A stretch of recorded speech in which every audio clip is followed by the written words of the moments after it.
Olá, sejam bem-vindas, sejam bem-vindos. Hoje a gente vai ter uma conversa sobre mestres. Sê-los ou tê-los? É isso, Alexandre? Não sê-los e nem tê-los, mas pode ser isso daí que você falou também. Muito bem. Eu sou Pedro Luiz. Eu sou Alexandre Ferreira. Olha, Alexandre, mestres, não sê-los, nem tê-los, sê-los ou tê-los. Nunca teve um título tão grande que nem esse, hein? E tão mal feito. Ai, rapaz, o tema é antigo, mas eu esqueci aqui e por isso vai desse jeito. Depois na capa vai direito, a gente faz do jeito que deveria ser feito de verdade. Nós vamos falar sobre mestres, professores, experiências que temos como alunos, eu acho, né, Alexandre? Mas também dando aula, afinal, tanto você quanto eu já passamos. O Alexandre ainda está, mas eu já passei pela sala de aula. De vez em quando visito novamente, sei como é que funciona. Mas isso depois do jogo, não é, Alexandre? Isso. E é só pra gente lembrar que é um tema daqueles que a gente viaja bastante, não chega a lugar nenhum, mas que nós gostaríamos de falar porque, de alguma forma, é algo que mexe com a nossa vida, ou já mexeu, né, Pedro? Sem dúvidas. A minha ainda mexe, porque volta e meia surge uma... Depois a gente fala isso com calma, vai, senão a gente queima a pauta. Vamos pro jogo. O jogo é meu hoje, Alexandre. Vamos lá. E hoje eu queria propor que a gente jogasse o Milagre e o Santo. Esse eu gosto. Tá bom assim? Esse é o bom. Milagre Esse e o é Santo. bom.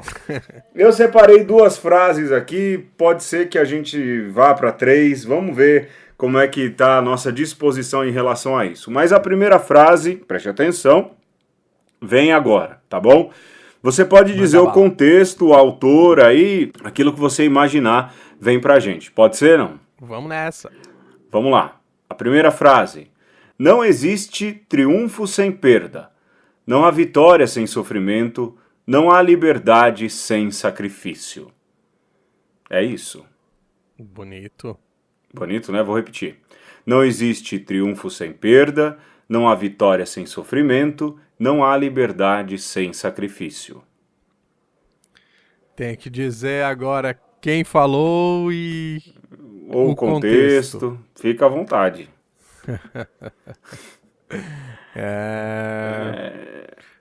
Meu irmão. Sabe o que parece?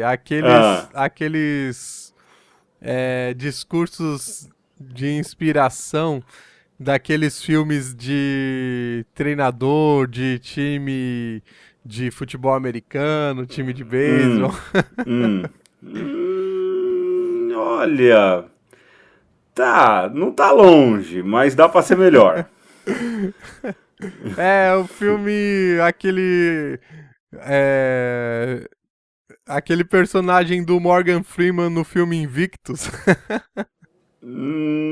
É um filme, eu vou dar uma pista, é um filme. Ah, então, sendo você que tá indicando um filme... Ai, caramba, lá vem. Putz, vai. Rock, o Lutador. Não, mais duas chances, vai.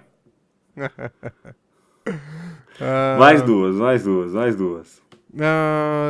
Agora eu vou ser nostálgico, então minha segunda chance eu vou mirar no Senhor Miyagi Karate Kid. Ô Alexandre, você tá muito bélico, aliás, muito de lutas marciais, essas coisas. Não é exatamente um filme de... Tem briga no filme, tem briga, mas não, ainda não. Depois do episódio sobre músicas e filmes... Boa. Tá difícil mudar a chavinha. Tá. Olha, só pra título de aviso, hoje eu tô gravando de um outro lugar, então de vez em quando você vai ouvir cachorro latindo, de vez em quando você também vai ouvir carro de funk passando, hein? Ó, uma delícia, vamos lá. Isso é a minha constante. Não sei como é que não sai aqui no áudio da gente. Pois é. O cachorro aqui tá dizendo, eu acho que acertou. Pelo número de latidos, eu acho que ele acertou o filme. Ih, rapaz, eu tenho ainda mais uma chance, né? A última. Bom, se você diz que não é um filme tão bélico assim, eu vou dizer Moana, que é aquele Morra. filme. Caramba, Alexandre, de onde você tirou isso? Rapaz, Moana é um filme mó bonitinho. De onde você tirou que eu assisto essas coisas? Ah, você não assiste, você tá perdendo. Ah, não é. Bom, vamos lá. A frase, olha, e rende um assuntinho, hein, Alexandre? A frase é de J.R.R. Tolkien e Ó, é tirada do livro Senhor dos Anéis. Não há triunfo sem perda, não há vitória sem sofrimento e nem liberdade sem sacrifício. Posso ir um pouco mais adiante na frase, não? A pode. vitória pertence àquele que acredita nela por mais tempo. Cada minuto que passa é uma nova chance para mudar tudo para sempre. Existe tempo para tudo, só basta acreditar que podemos ser capazes. Pode parecer aí um discurso. Não, onde eu peguei errado aqui, desculpa aí, foi mal, não é? Mas a primeira parte, até o sacrifício, é do Tolkien. O Uhum. Tolkien, que é o autor do Senhor dos Anéis, que é o autor daquele outro filme, O Hobbit. Na verdade, ele é o autor dos livros que geraram os filmes, né? Mas a minha é muito caro. Eu leio o Tolkien aí bem antes do Tolkien Sem modinha.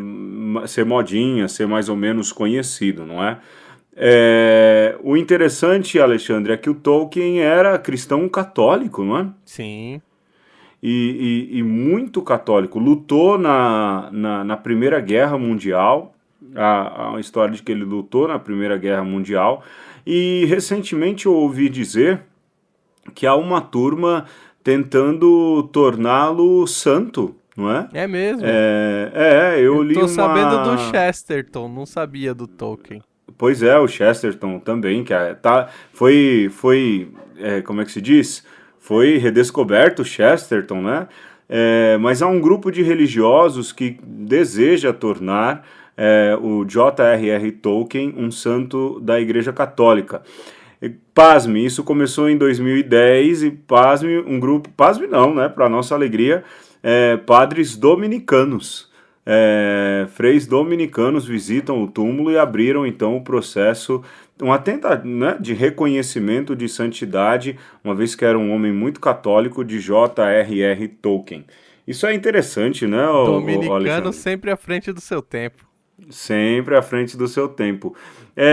Me fez lembrar, Alexandre, como também a gente tem, como é que se diz?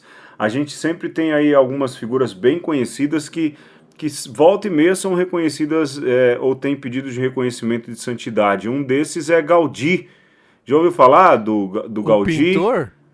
O arquiteto, pintor, Olha, que foi o arquiteto da Sagrada Família, né, que acho que fica a Sagrada Família fica em Barcelona, não é isso? Barcelona, sim. Em Nossa, belíssimo. Barcelona,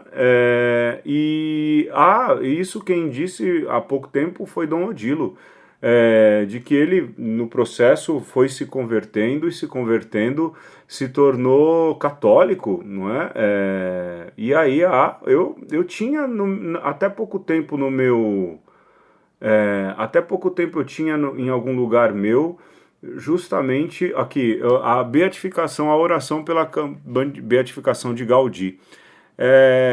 A gente às vezes acha que artistas, nomes renomados não têm fé, ou mesmo vivem uma fé desconexa, mas não é sempre isso que acontece, né? E tem também essa possibilidade da conversão através da arte. Isso é um tema que me fascina, viu, Pedro? Pois é, anota aí, Alexandre, anota aí. É, nas pautas? Anota nas pautas, a arte que converte. Quem sabe a gente faça um programa desse, hein? Oh, dá super bom. Boa, anota nas pautas aí. Vamos lá, pode ir para a próxima? Você quer fazer algum comentário? É, eu só queria comentar, se você tivesse lido a frase toda desde o início, eu tinha acertado. Ah, tá bom, tá bom. É, Brincadeira, eu vamos vou pro próximo. acreditar nisso, Alexandre. Eu vou acreditar nisso. Vai, eu vou em uma outra aqui, não é muito católica, mas vale a pena. Não acredito em destino. Não gosto da ideia de não poder controlar minha vida. É isso.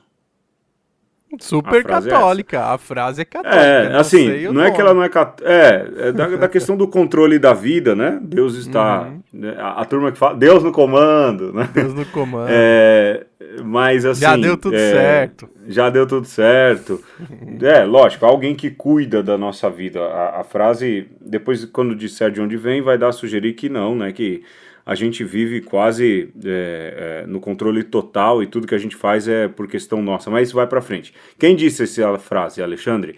Não acredito em destino. Não gosto da ideia de não poder controlar minha vida.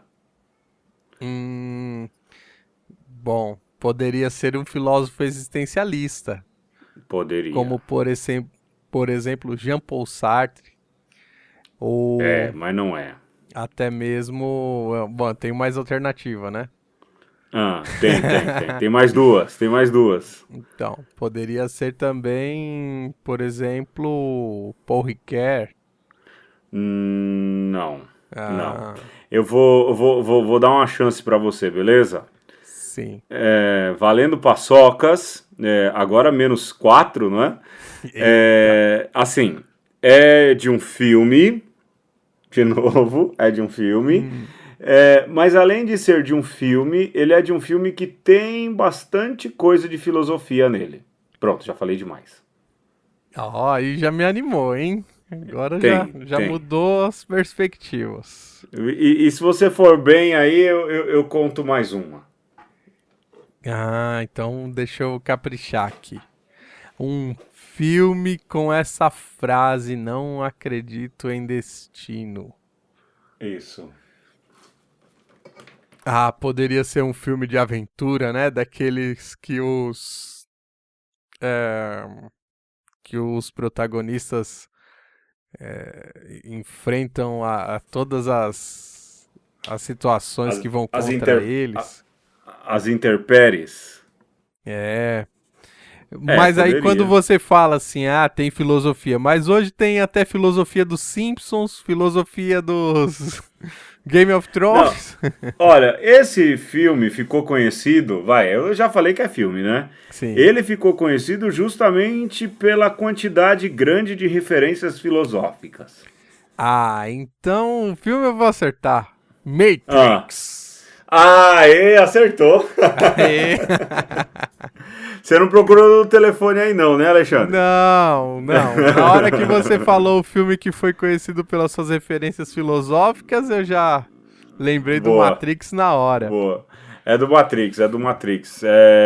Que é um filme que tem porrada também, né, Alexandre? Tem também, é filmão. Ô, que saudade. Acho que eu vou reassistir Matrix depois dessa, viu? A gente tá. Dá pra assistir à noite, assim, vai tranquilo. Vai tranquilo. Eu posso falar mais uma ou não? Só Não, mais uma, então, vai? deixa eu só falar uma coisa sobre essa coisa do cristianismo e destino. Ah, Quando o cristianismo surge, era um pensamento, né, o cristianismo enquanto linha de pensamento, né, enquanto filosofia de vida, que ia justamente contra ali o pensamento pagão que acreditava nos deuses que controlavam a vida das pessoas, e o cristianismo insistiu muito na ideia de livre-arbítrio, justamente para dizer que nós temos um criador, mas que esse criador não necessariamente controla os nossos destinos, sim. né? Então, assim, a escolha é sua, seguir ou não seguir. Existe um plano, mas esse plano depende da sua liberdade. E E tem. hoje a gente vive com essa Deus no comando, né, meu? Então. A palavra destino, ela é uma corruptela de desatino.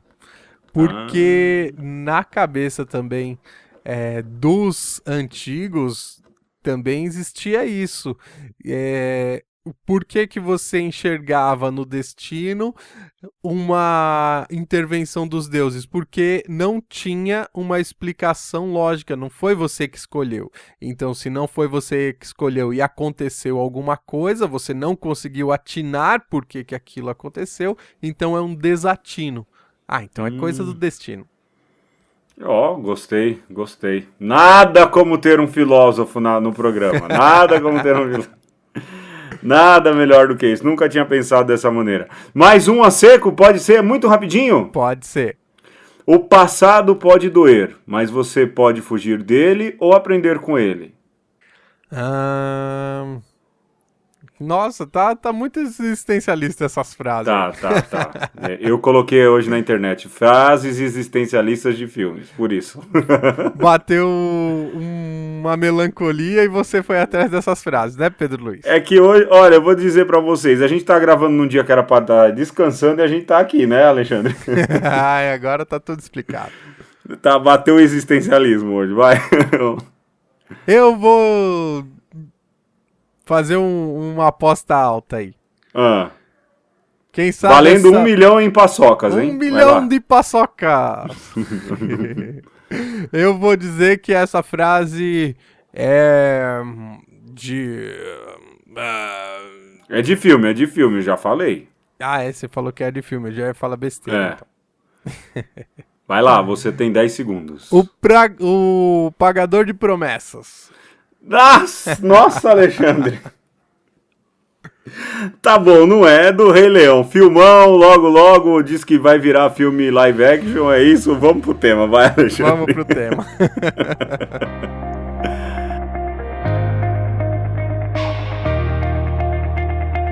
Também as escolas e universidades têm os seus papas, seus dogmas, suas ortodoxias.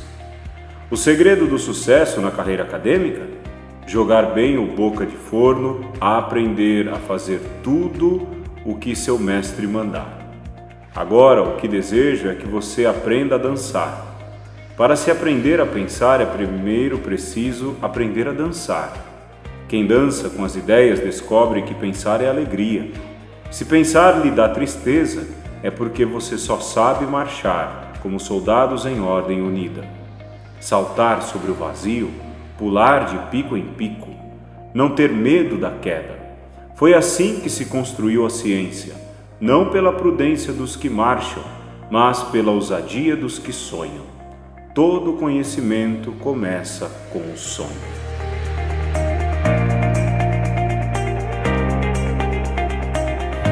Nós acabamos de ouvir um trecho do livro A Alegria de Ensinar, do escritor Rubem Alves, já falecido. E olha, Alexandre, obrigado por esse texto. Tô cariocado, hein? Porque, gente, olha, hoje eu tô gravando descansado, mas meio cansado, hein? Verdade. Mas agradecer muito, porque quando eu voltei a dar aula, ou melhor dizendo, quando eu voltei a dar aula de maneira mais intensa, e aí dava aula para adolescentes, não é? 6º, 7º, 8º e 9º ano, eu me utilizei muito de Rubem Alves para tentar, primeiro, chegar no coração da molecada, mas também a liberdade de ideias com a qual o Rubem Alves trata também o ato de aprender e a maneira de enxergar o mundo. É um baita mestre. Para mim, que voltei a ser mestre em uma época de maneira mais incisiva, diariamente ali na escola, na lousa, como o Rubem Alves me inspirou de novo a pegar gosto, e mais do que pegar gosto, ajudar outros a pegar gosto pelo conhecimento. Olha, obrigado, fazia tempo que não lia um texto do Rubem Alves, viu?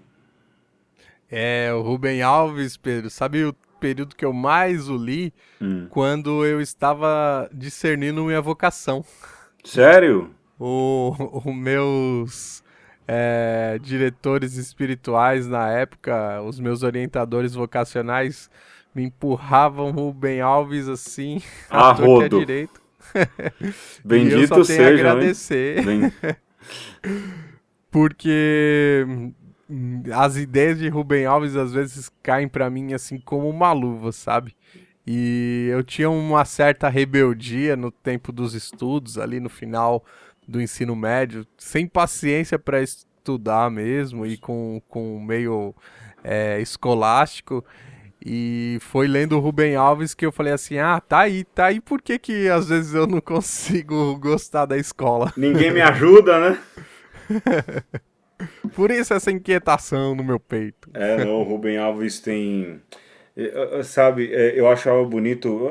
Vai, não era isso que a gente estava planejando, mas falar um pouquinho do Rubem Alves, acho que vale a pena, né, Alexandre? Com Ele certeza. tem trechos e textos sensacionais. Eu lembro de um que me remete muito à vida, que é a história de um cara que tinha uma quaresmeira. Pode ser uma quaresmeira, essas plantas que Eita, soltam esse é bastante formidável. flores, né? E aí um dia ele disse que o vizinho varre as quaresmeiras e um dia arranca a árvore fora. O que para ele, e aí ele diz, né, lá pelo fim das tantas, que o que para ele era um sinal de beleza, aí ele pergunta para o vizinho, por que você tirou? Ah, porque estava sujando muito. Ou seja, o que Uhum. para ele era um sinal de beleza, de contemplação divina, para o vizinho era sujeira. Né? O modo com o qual Rubem Alves enxergava o mundo e nos convidava a enxergar era sensacional. Olha, que escritor. Se você está ouvindo, tiver a oportunidade de pegar aí algum livro de Rubem Alves, alguma coisa assim, garanto a você que não se vai se arrepender. Ele tem uns textos bonitos também sobre ipês. Eu acho que é sobre IP. Eu falo quaresmeira, que foi a frase, a árvore que me veio na cabeça, mas eu Aham, acho que é sobre IP, sim. Eu acho que quando pode ele ser. fala do exemplo é sobre o IP, não é? Que para ele era um sinal de beleza e para o vizinho era Sim, coisa que atrapalhava, né? sim. Eu acho o Rubem Alves assim fantástico, fora que ele é um dos artífices, uma vez num curso da faculdade, do pensamento que gerou depois a teologia da libertação. Sabia dessa? É uma teologia da libertação um pouco fora da caixinha, como tudo que ele faz, mas teologia da libertação com certeza. Ele é uma das cabeças que ajudaram a pensar aí, a formular esse jeito de se fazer teologia latino-americano, viu? É um jeito latino-americano de fazer teologia. Aprendam, leiam, né? Para não sair condenando aí de bobagem simplesmente porque você leu uma frase na internet e já aí sai condenando. Até porque, Alexandre, um dos meus mestres, uma das minhas mestras foi a igreja em época de teologia da libertação. Eu acho que você Sim. também, não foi? É, e nem se deve falar a teologia da libertação, Ah, são dias, teologias. exato. Tem vários tipos, várias vertentes. Sim, sim, Tem a sim. teologia da libertação do próprio magistério. Pois é. Se você for pensar, até o documento que o Joseph Ratzinger escreveu contra a teologia da libertação é teologia da libertação. Que ele fala da liberdade de pensamento, não é? Sim. É verdade, é verdade. É um documento que ele escreveu aí na época do pontificado de João Paulo II, ainda ele era o prefeito para a congregação da doutrina da fé. E Mas que assim, defende a teologia da libertação. Faz a s- crítica construtiva, mas diz é sim. preciso fazê-la. Sim, sim. Mas a tudo deve se fazer crítica construtiva, né? A tudo, a tudo, a tudo. E leia o documento inteiro do Ratzinger, né? Não só o trecho que lhe interessa, de novo, né? Mas aí, eclesialmente falando, vai, só pra gente ir pra frente, eu sou grato à igreja que foi minha mestra e eu fico triste às vezes quando alguém fala mal, assim, de maneira pejorativa do jeito que a igreja era aqui no Brasil nos anos 80, anos 90, isso, aquilo, outro, porque era a minha paróquia, sabe? Eu acho que a sua também, né, Alexandre? Sim. As pessoas criticam os cantos, mas poxa, foram os cantos que me fizeram apaixonar por Jesus, criticam o jeito, mas esse foi o jeito que me educou na fé, que me fez apaixonar por Jesus Cristo. Às vezes eu falo para a pessoa, você fala mal, mas eu sou padre porque eu sou cristão desde criança, meus pais que me colocaram na fé, mas a igreja foi minha mestra, já que a gente está falando de mestres, através disso também, não é? Esses dias, Pedro, o pessoal aqui da paróquia, a gente falando sobre liturgia, né? Uhum. E o pessoal falando, naquele tempo lá que você era jovem aqui, a gente preparava a liturgia semanal, sentava, lia os textos, aí tinha que pensar em alguma coisa para fazer. E hoje se critica tanto a criatividade litúrgica, mas o pessoal preparava a liturgia, né? Preparar. Não, não era assim, se reúne 5 minutos antes de começar a missa para distribuir leitura. Não era uma manualística, né? É, pois Não era, é, simples, não era tinha-se um cuidado. simplesmente, não era simplesmente seguir um manual, né? Exatamente. É, E aí talvez a gente até já consegue um gancho aí com o texto do Rubem Alves que nos lembra que às vezes as pessoas que querem nos ensinar ou que dizem ter uma certa autoridade que deve se impor, na verdade querem nos engessar.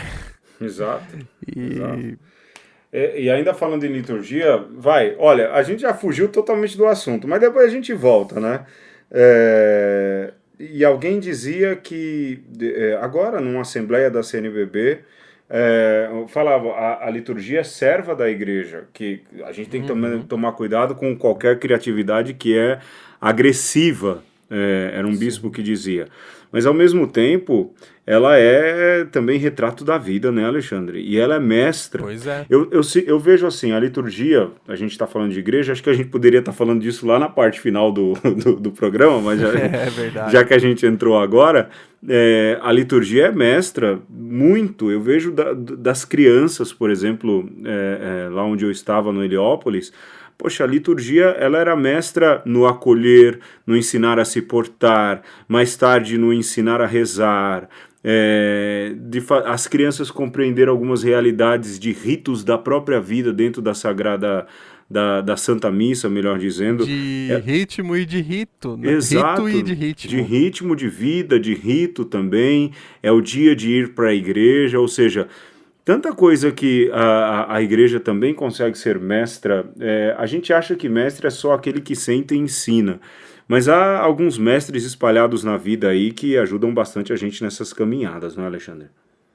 Com certeza. Mas E. diga.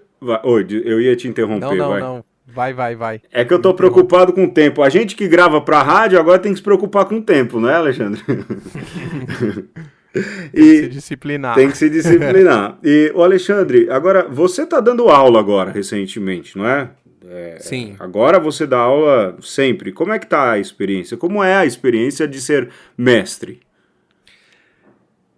Pois Você é, pode falar, Pedro. você tem aluno que ouve, né? Não, eu acho que tem, mas são tudo gente boa, os meninos e as Olha, meninas. que bonito. Boa.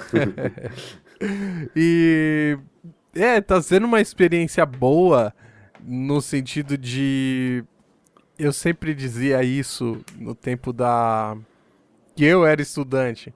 Depois de 20 anos na escola, não é difícil aprender, né? Ai, Renato Russo, vai lá. E aí, depois que você passa pro outro lado da classe, da sala Ah, de aula, aí você começa a fazer uma releitura da sua vida e do que é a sala de aula. Mas eu tento não perder esse vínculo com esses 20 anos que já se passaram. você se coloca E. no lugar de aluno ali, como se você O fosse tempo o aluno? todo. O tempo todo. E é interessante porque às vezes você olha assim pra galera, tá todo mundo meio assim, meio sonolento, meio dispersão e tal. E aí você tem que meio que não entrar também, né, num desânimo e tentar entender que as coisas demoram um pouco pra pegar um ritmo. E é bacana esse desafio também, de você ter que ganhar os alunos a cada aula. Não, não é um Não é? jogo onde você já começa com tudo dado, né? Sim, sim. Você sabe que no começo, quando eu voltei a dar aula de maneira mais assídua, eu também pensava assim, cara, é uma luta. E eu sentia nervosinho sempre, assim, por mais que preparasse a Sim. aula, tivesse a aula decorada, às vezes eu dava a mesma aula 3 ou 4 vezes no mesmo dia e já tinha ela decorada de modo que não precisava usar papel, sabia todo isso. Eu tenho essa facilidade de decorar as coisas, mas ainda assim dá sempre um medinho, né? Porque eu também me colocava no lugar de aluno. E eu sempre me perguntava, cara, será que eu estaria gostando dessa aula, disso que eu estou falando? Isso me Sim. despertaria interesse? É lógico, há interesses diferentes, né? Você está dando aula hoje em universidade, né, Alexandre? Sim, estou dando aula pro terceiro semestre de filosofia. Pois é, ou seja, lá está quem quer aprender filosofia de verdade, né? E eu tentava ensinar ali uma filosofia pop para alunos de todos os espectros.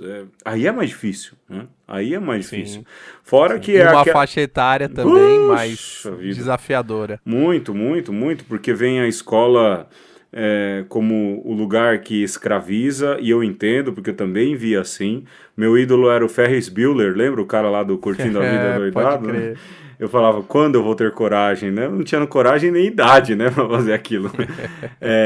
Mas é de se compreender que a gente tem que se preparar e é quase uma luta diária ou uma competição diária com os próprios alunos, não no sentido de ganhá-los, mas eu entendo quando você diz vencer os alunos ali, vencer a sala de aula e ajudá-los a compreender mais fácil aquilo que você precisa ou tenta passar, né?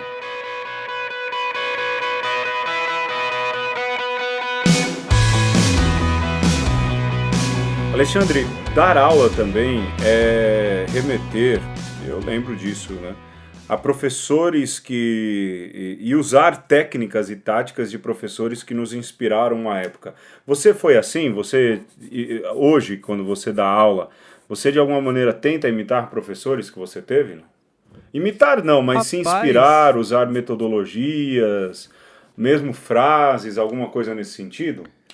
eu tenho alguns professores como mestres de vida, assim. Mas Ah, agora que você parou pra pensar, não é que eu faço muito isso, não, de ver algumas técnicas dos professores, não. Eu tô, acho que, seguindo um caminho bem próprio nesse sentido.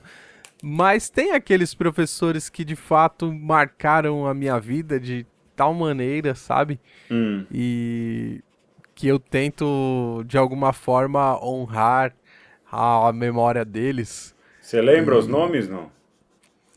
olha, eu gostaria de falar aqui, deixar registrado, por exemplo, a professora Cristiane Peraí, da deixa eu... terceira série. Nossa, professora Helena, hein, Alexandre? Quase isso. E você tem contato com esse povo, não? Não, não tenho, Não. infelizmente. Professora Cristiane, olha, se você for professora Cristiane e deu aula aí pra Zona Leste, Parque Santa Madalena era, Ferreira? É no na Escola Estadual Liberato Grossi.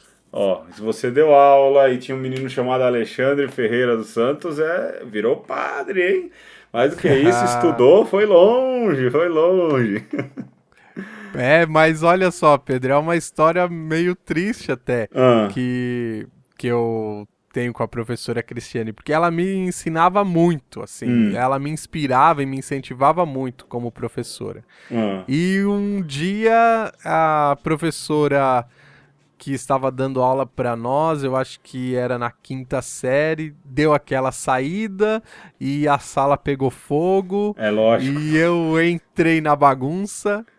E Ah, a professora Cristiane estava na sala ao lado e foi lá e ela me pegou com a boca na botija, né? sério, o que você estava fazendo, Alexandre? Tacando papelzinho, Ah. essas coisas. E ela falou: Alexandre, Você, até você, que era um aluno tão bom. você Aí chorou, eu fiz. Alexandre? Não, pior, Pedro. Aí Ah, eu soltei uma frase que eu me arrependo até hoje. ah. Aí depois dessa frase que ela falou, eu falei assim: professor, eu cansei de ser bom. Sério? Foi na lata, assim, sabe? E aí você Caramba, viu o coitado. olhar de frustração dela, assim, sabe? Nossa, Eu não tinha Alexandre, cansado a nada, eu era o nerd da sala. você foi mal, Alexandre. Fui mal. Ai, olha, eu lembro das minhas professoras. Sabe o que eu tenho memória? De uma professora minha substituta. Olha que engraçado, ela ainda, toda vez que eu vou votar, eu voto no colégio que eu estudei, né?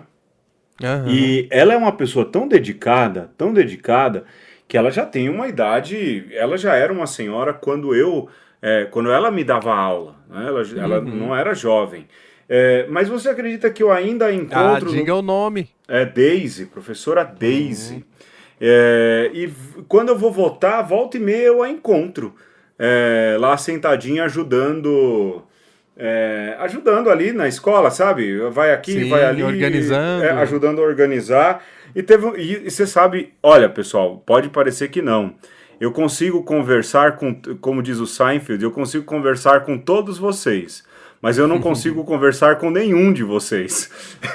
Eu sou um poço de timidez. O Alexandre sabe disso, né, Alexandre? Se eu precisar puxar a conversa, não vai rolar a conversa. Não vai ter conversa se eu for o cara que tem que puxar. Mas nesse dia eu me senti, sabe, impelido. Eu cheguei nela e falei: a senhora professora, eu queria agradecer muito, a senhora foi minha professora, e eu sou professor hoje, e saiba que a senhora formou um professor. Né? Ela, que bonito, tal. Não falei que era padre, porque eu fiz isso meio correndo, porque eu não ia sustentar também um diálogo gigante, né? Mas eu lembro de ter dito: olha, eu sou um professor, e graças à senhora que foi minha professora que me ensinou, ela me ensinou, ela era substituta, mas o que eu gosto dela, eu gosto de desenhar, o Alexandre sabe disso, inclusive eu tô gravando esse programa desenhando, é a primeira vez que eu tô tentando fazer com que o barulho não vaze para o microfone. Na verdade eu tô desenhando um desenho antigo que já estava aqui, e ela que me ensinou primeiro, Alexandre, a desenhar uma casa em formato 3D. Não, vocês não podem desenhar uma casa deitada, ela tem que ter 3D. Ela me despertou interesse por desenho, sabia? E se eu gosto de desenhar legal, hoje, cara, foi um pouco essa professora. Mas, Alexandre, não só professora de primário, essas inspiram e a gente realmente não esquece. Eu lembro do nome de todas as minhas professoras de primário. Todas, Alexandre, todas. Se você me perguntar da primeira à quarta série, eu não só lembro o nome, como eu lembro claramente o rosto, e todas elas chorando no final no último dia de aula. Porque todas choravam muito. As minhas choravam o ano inteiro, no final elas davam risada. É mesmo? Não, eu lembro das minhas professoras chorando. Tão peste que a gente era. Sério, Alexandre? Chegava a esse ponto? Não, eu tô zoando. Ah, bom, pô, eu ia ficar triste que nem essa sua professora que falou: até você, Alexandre, cansei de ser bom. E você sabe que eu lembro de agora eu vou dar um salto temporal grande. Eu lembro da minha professora de história, que era muito boa, mas o que chamava a atenção é que ela era muito bonitona, sabe? Ela era uma professora toda arrumadona. As professoras que fazem os corações palpitarem. Nossa, ela entrava na sala de aula, a molecada ficava louca, as meninas odiavam, né? Da minha professora de história, não vou falar o nome não, né? Mas eu lembro depois no colegial, rapaz, eu tenho memória, o meu colegial foi um pouco... Poderia ter sido melhor, sabe? Que é o chamado ensino médio. Mas aí eu queria trabalhar, queria ganhar dinheiro... Queria namorar, queria tocar na banda, eu queria fazer muitas outras coisas, menos estudar. Estudar. É normal, né? Normal. Mas eu lembro de um professor de física que eu tinha, que era muito esforçado, chamava Davi. Era um senhor bem fortão, gordão, assim. Mas eu lembro que ele era muito boa praça, assim, e eu gostava dele, eu achava ele legal. Mas eu lembro agora o professor que me despertou para sociais, Alexandre, foi o meu professor de sociologia. E eu nunca me esqueço desse cara, o nome dele era Roberval. E era engraçado, Alexandre, porque quando a gente chegava em sala, quando o Roberval ia ter aula do Roberval, a sala já falava: vai, Pedro, é agora, hein, pra gente fazer nada na aula, né? Por que fazer nada na aula?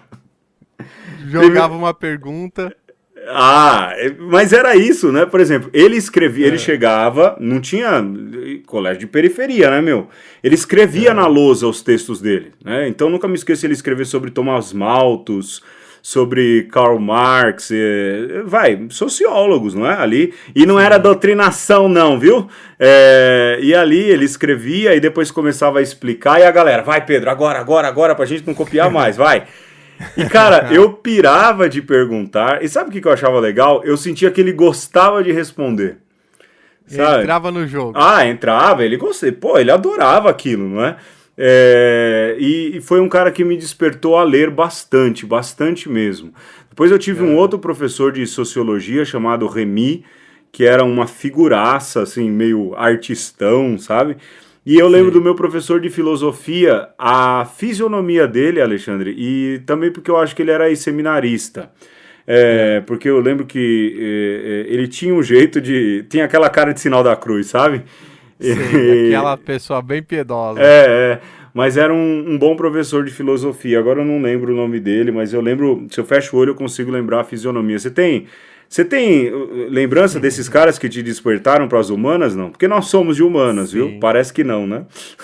Ah, rapaz, olha, você sabe que eu tenho uma formação que ela é primeiro tecnicista. Eu fiz Senai, estudei na ET, que hoje é ETEC, e, e aí eu lembro, por exemplo, tinha um professor, professor Sérgio, no Senai de técnico em ar-condicionado, Hum, que ele dava pra gente a bibliografia, ou melhor, a biografia daqueles cientistas que descobriram as leis da física. sério? Então, ele Rutherford dava Bohr.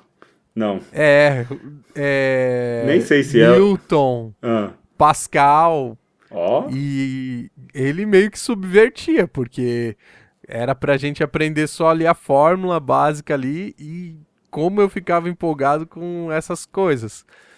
massa, hein? E é interessante, assim, quando você para pra pensar que às vezes nem os professores que você nem você gostava tanto assim, de alguma forma te marcam, né? Ah, eu tenho um Eu assim. lembro na minha última jornada estudantil aí, Hum, eu tinha Isso em Roma. isso em Roma, tinha um professor chamado Kevin Flannery, Claro que que parece Ned Flanders, vai. é quase isso. E ele é um norte-americano Ah, vá, que com dá esse aula nome? com esse nome, não podia ser diferente. Kevin Dava Bacon. aula lá na faculdade gregoriana, na Universidade Gregoriana, na faculdade de filosofia. E Pedro, a aula dele eu acho que era uma das piores de todas. Ah, Mas até porque ele abraço, tinha um. Kevin, abraço. Abraço, professor Kevin. Obrigado por tudo e por nada. Mas. E ele tinha um sotaque carregado que eu, sinceramente, entendi uns 10% da aula dele, assim. E ele dava aula em italiano. Dava aula em italiano com sotaque americano Ai, meu Deus, calcule. e eu sem Golame, saber direito golame. o italiano. Mas o que foi bacana foi que Ah, no final do curso, na prova, Pedro, eu percebi o quanto eu tinha aprendido. sério? E olha que legal, era um professor que eu comecei com uma certa antipatia até, e, e até que no final das contas eu percebi assim, puxa vida, com todas as dificuldades, mas e não era um professor carismático, não era aquele professor que te é, que é o showman, sabe? Sim. Mas eu aprendi com ele que se você dá o conteúdo direitinho e se o pessoal tá a fim de aprender, você aprende muita coisa. Você Sim, pode não aprender tudo, mas aprende, né? mas alguma coisa sempre fica. Acaba aprendendo. Olha, e aí depois eu lembro que na faculdade, não na teologia, tem professores aí da teologia que eu convivo e eu tenho hoje a honra e a alegria de trabalhar, né? Mas eu fiz marketing e eu lembro que eu tive um professor, Alexandre. Esse cara era bom, meu. Bom, bom, bom. Eu só não procuro ele porque não tenho nem muito assunto para entabular, né? Mas era o meu professor de administração da produção. Que cara bom, vou falar aqui o nome dele, Fernando Buzeto. Sabe quando o cara entra na sala e o cara transforma o ambiente de sala de aula? O Todo mundo cara, empolgadíssimo nossa, o já. cara era avassalador dando aula, no bom sentido que a palavra carrega. Fernando Buzeto. Eu de vez em quando eu falava assim, eu vou dar uma de Buzeto aqui no jeito da aula, né? E fazia, ia bem, cara, e assim, era um cara muito bom, muito bom. E você sabe quando o cara gostava, ele tinha prazer naquilo que ele fazia e ele Isso é bacana. deixava isso bem claro, assim, bem claro, era muito legal.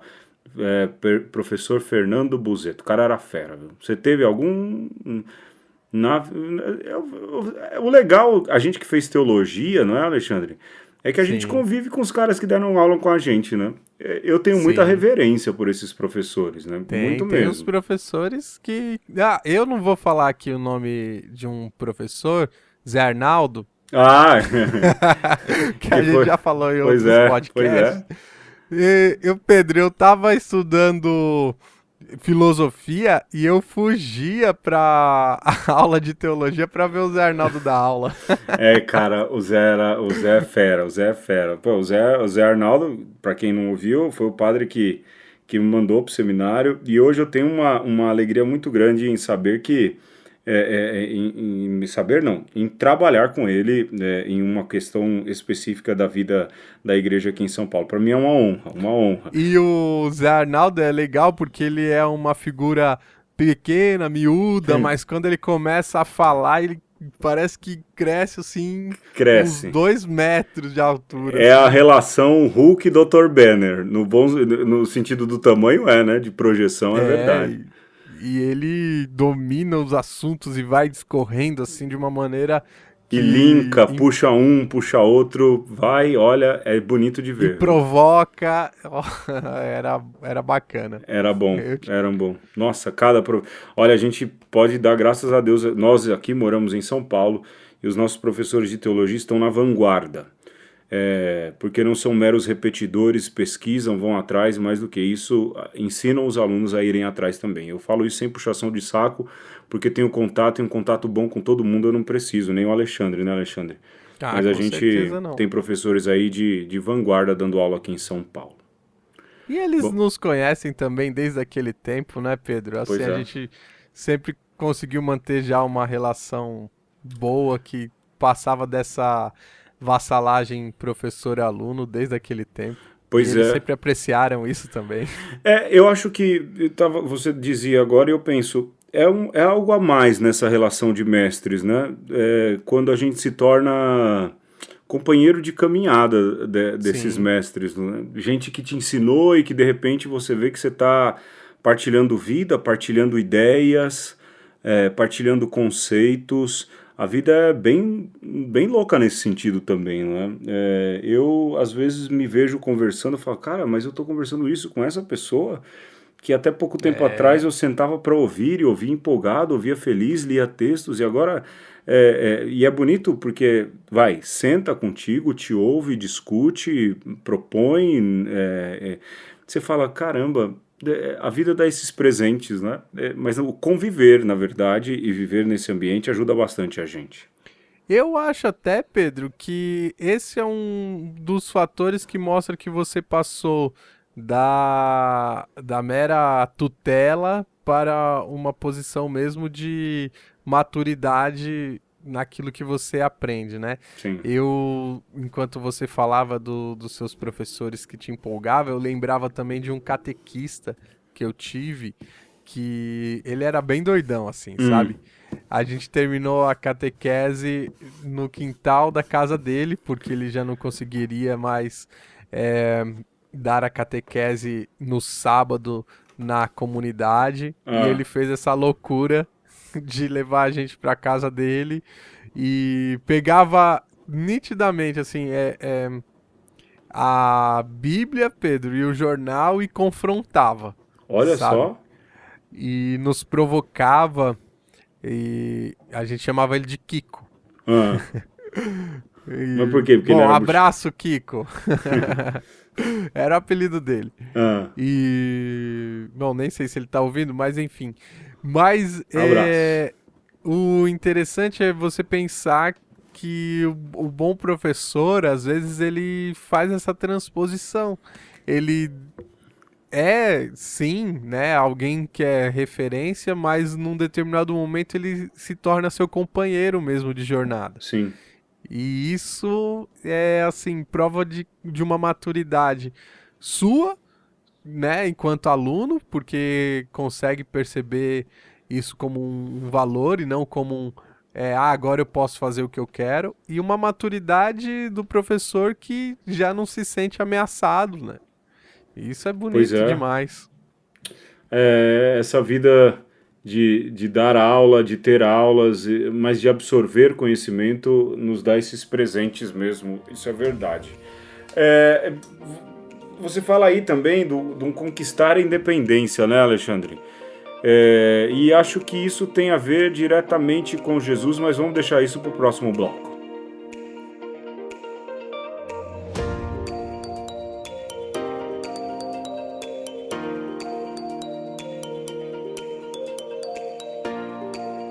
E aí a gente entra em Jesus, Alexandre. E falar em ser mestre, não ser mestre, há uma frase pontual de Jesus no Evangelho de Mateus que fala sobre isso, não é? Quando ele diz ao povo, olha, vós, porém, diz isso na verdade aos discípulos, não quereis ser chamados de rabi, que é mestre, né? Porque um só é o vosso mestre, a saber, o Cristo, e todos vós sois irmãos. Nem vos chameis mestres, porque um só é o vosso mestre, que é o Cristo. Repete ele no versículo 10. É lógico, esse é um trecho do Sermão da Montanha. Bingo, hein? Pegamos o Sermão da Montanha, hoje conseguimos de novo. Sermão da Montanha? Não, errei. Errei feio, peraí. Eita, sermão longo. Começa no 5 e vai até o termina no 23. Ai, tô cansado, galera. Não é Sermão da Montanha, não.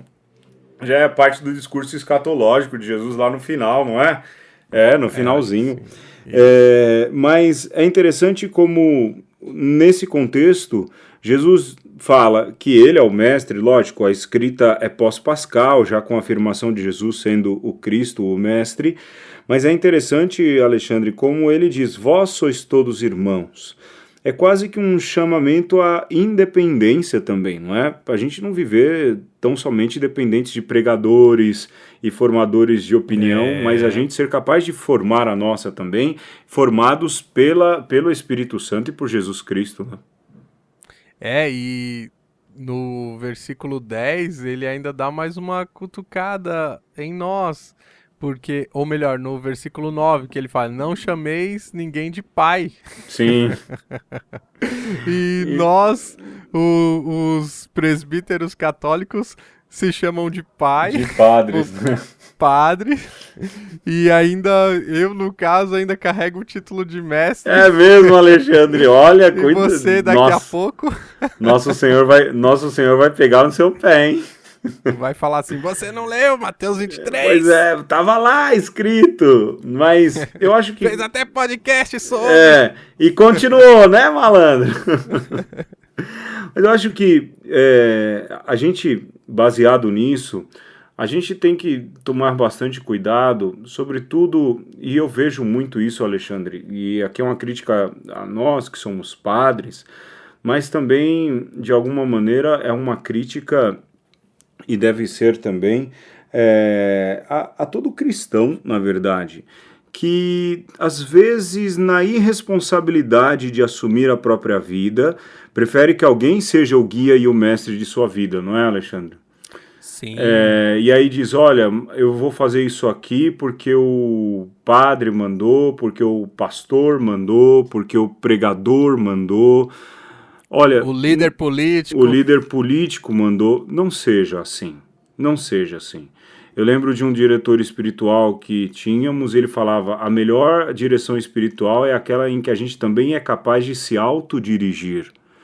Né? É muito fácil a gente entregar a nossa vida, os nossos pensamentos, para que alguém decida. Mas eu posso dizer assim com muita certeza, é muito irresponsável quem se arvora a decidir sobre a vida de alguém, não é, Alexandre? Eu me recuso. Se alguém vir falar, olha, você não pode pedir que eu tome essa decisão para você, não sou eu que vou fazer isso. Sim, e eu acho, Pedro, que é quase inevitável você ser mestre de alguém ou ser pai de alguém, pensando aí que as pessoas elas precisam, às vezes, serem conduzidas, educadas e tudo, mas uma coisa é você ser ou assumir esta característica de mestre, de pai, de rabi. Outra coisa é você deixar Jesus ser mestre através de você. Sim. Deixar que a sua espiritualidade transpareça o amor e a misericórdia de Deus Pai, muda um pouco, você não acha? E pelo menos é nisso que eu tento me basear quando alguém me chama de padre, é uma super responsabilidade, ou quando você tem que assumir uma sala de aula ou até mesmo uma formação na paróquia e ter que passar algumas coisas para as pessoas. Este conseguir passar sem que você domine a consciência das pessoas é um equilíbrio que deve ser buscado, mas ao mesmo tempo é tão gratificante, né? No final do processo você dizer para as pessoas, olha, eu estive aqui com você à frente, mas na verdade quem conduziu foi Jesus, quem é o nosso mestre é Jesus, e aqui agora a gente está no mesmo balaio, a gente está no mesmo patamar. Sim, eu lembro que eu, na última paróquia em que estava, no Heliópolis, eu assumi também a missão de educá-los, não só homilia de missa, mas educá-los na fé, né? Então ali uma vez por semana nos sentávamos e tínhamos aula ali, no parte com o conhecimento que eu tenho de Bíblia, mas sentava isso durante 3 anos, eu acho que fiz diretamente com os paroquianos. E o bonito é você ver, sem formar consciência no sentido de moldá-los, não é? Mas de ensiná-los a ler, de ensiná-los a abrir, de ensinar contexto, de ensinar ambiente. No final as pessoas pegarem isso, amor, carinho por aquilo que você ensinou, mais do que isso, independência naquilo que você ensinou. Não é dizer, olha, eu aprendi isso, é isso mesmo, não é? E às vezes até as pessoas perceberam que você não sabe tudo. Exato. Eu falava, olha, eu não sou da área, porque exatamente isso também, as pessoas às vezes botam, não é? Isso também é perigoso, de que um líder religioso, um pastor, um mestre, sabe de tudo. E olha, eu posso ser bem sincero para você, não sabemos, e ninguém sabe de tudo. Ninguém sabe de tudo. Falta muito ainda para saber de tudo, muito mesmo. Então, assim, um pouco de cuidado com aqueles que têm resposta para tudo. Eu não quero parecer radical, mas a gente precisa tomar cuidado com gente eu repito, que se arvora em decidir sua vida. Não deixe isso acontecer e não permita, e não vá atrás de gente assim, isso vai lhe fazer mal. Não é, Alexandre? Eu já vi gente decidir, olha, não case com essa pessoa, case com outra. Gente, é um pouco demais. Nenhum líder religioso pode tomar um tipo de atitude como essa. Que chega com um manual e diz, aqui está o que diz a sã doutrina da igreja. Mas espera aí. Exato. Está dizendo aí, quer dizer que eu se encostar a orelha nesse livro, esse livro vai falar comigo? Ou eu preciso ler e tirar as minhas próprias conclusões? Exato, é complicado. Olha, se há alguma coisa que Jesus Cristo recomenda é que ele seja o mestre, mas que ele seja o mestre à medida que somos íntimos dele, não é verdade, Alexandre? E um pouco de cuidado no deixar-se guiar tão somente por aqueles que falam, é duro o que eu vou dizer, mas falam em nome de Deus. Fala em nome de Deus na comunhão de uma igreja, não é verdade, Alexandre? Mas ensina e não decide vidas. Uma coisa é uma coisa, a outra é totalmente diferente da outra.